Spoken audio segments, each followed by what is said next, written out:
Hey everyone, this is the second video in my recently titled New Jersey Represents series. The first video I did was on the urban legends of the Devil's Tower. This series has me talking about and also visiting New Jersey locations and people.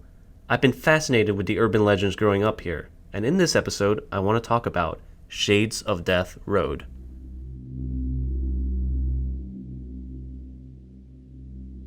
Shades of Death Road is an odd road in Warren County, New Jersey. Supposedly, nobody really knows why it's called Shades of Death Road. There are numerous theories from Weird NJ magazine. The road has a history of highwaymen hiding in the shade waiting to rob and kill people. 3 brutal murders supposedly happened in the 1920s and 1930s on this road. An old man was dragged from his vehicle and bludgeoned to death for his coin collection. An ex-lover tracked down her ex-boyfriend and decapitated him. And a man named Bill Cummins was murdered and thrown into a mud pile. As of this video, I actually haven't found any legitimate reports of these murders or any mention of a Bill Cummins in any official report or document. Another origin for the name of the road comes from a supposed malaria outbreak in 1850. Because of how remote the area was at the time, people didn't receive medical treatment in time for malaria, and so the name of the road that was once called Shades Road became Shades of Death Road. All of this is hearsay passed down from person to person and from Weird NJ magazine. At some point, when I have the time and availability, I actually want to research the historical basis for these murders, as well as the origin for the naming of the road. It's possible that local libraries can have archives of municipal records, which are usually very boring and tedious to read, but I can take one for the team. The road is known for supernatural activity and superstitions. The road mingles with Jenny Jump State Forest, which is supposed to be named after a girl, sometime in the colonial era, who jumped to her death after being chased by a Native American. Honestly, to me that sounds like a made-up story from the colonial era meant to slander the natives. It's also pretty fucked up to name a state forest after a girl jumping to her death. But that's New Jersey for you. On Shades of Death Road, there is a man-made lake named Ghost Lake, which, well, is said to have ghosts at night. Near this lake is a small cave named the Fairy Hole. The Lenape tribe of New Jersey actually used this cave. Archaeologists in 1918 found pottery shards and arrowheads there. I was not aware of the cave's proximity to the lake at the time of filming this video, so I didn't visit it. I do plan on visiting again in the future. I want to show you my unedited footage of the entire drive down Shades of Death Road. The drive starts at the north end of the road in Alamuchee Township and ends in the southern tip inside Liberty Township. For those of you actually living in Alamuchee Township, I've never actually said Alamuchee aloud before, so if I butchered the name of your township, sue me. The only edited parts are somewhere in the middle when we stop by at Ghost Lake, but the actual drive is unedited. I noticed that a lot of videos on YouTube about Shades of Death Road don't actually show you the whole drive. They kind of speed it up or cut it up. This was our second time visiting, by the way. The first time was a couple years ago. I decided to visit again this year and make this video. This footage was taken on July 12, 2020. There are a couple moments where I stopped the video to mention something. And if you're an impatient asshole and want to just skip to the good parts, the description below has all the timestamps. Since my girlfriend and I talked about random things unrelated to the video, the audio is muted, and instead replaced with ambient music.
Okay, so in this part of the video, I swear to God that a couple years back, we saw the creepiest thing. Since my girlfriend was holding the camera here, she didn't take a full shot, but there's a field there on the left side with high grass. Last time we explored this road, we saw a red balloon hanging from something hidden in the tall grass. I was like, hey, do you want to check? And she's like, no, keep driving.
And here we entered Ghost Lake, which is considered part of Jenny Jump State Forest.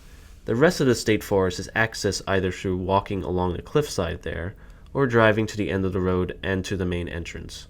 Ghost Lake is pretty tranquil. The first thing I would like to note is this type of flower. Aside from Ghost Lake, I noted how these flowers were only planted by certain people's mailboxes, or their property. Towards the end of the video, when we left the road, we filmed ourselves going down the adjacent road for some time. There too, we saw the same flower, but typically around people's mailboxes or their property. Maybe it's a reference to the legend of Jenny Jump. Maybe a secret group meets here at Ghost Lake, and they recognize each other by the flower?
I also found these strange red markings on this stone at Ghost Lake.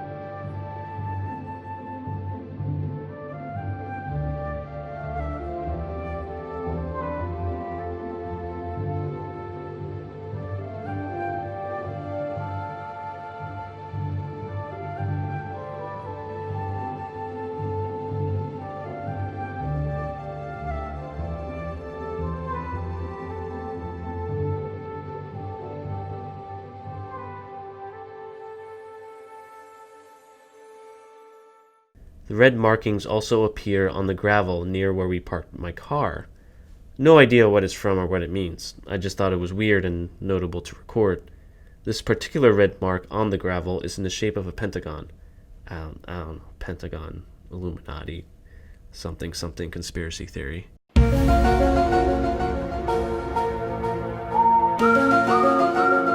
We continue down the road, and there's one other superstition that I would like to point out. They say that since the area is sacred to Native Americans, the male deer are spirits. If you see a male deer, you should stop and acknowledge it, or else you'll receive bad luck. The last time we drove down here, a male deer actually jumped in front of us on the road and stared at us. We stared back, until it pranced away into the woods. That was quite a magical moment.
So this is the southern end of Shades of Death Road. To the right further down the road is the Land of Make-Believe, a local quirky amusement park for children.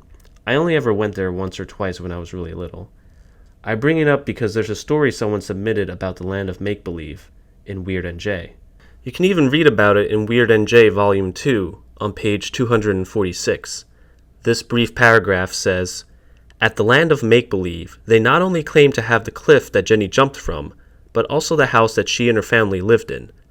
The white farmhouse, circa 1748, is located at the bottom of the ravine where Jenny took her final plunge, right beside Jenny Jump Falls. A loudspeaker mounted on the side of the building plays a recording that recounts the tragic tale over and over again for visitors." That's fucked up. Unfortunately, as of right now, the Land of Make-Believe is closed because of coronavirus. But once it opens again, I want to go there and check it out, see if it's still there. And so this is where our visit ends, but this is also where I thought about those flowers that were on Ghost Lake and in front of certain people's mailboxes.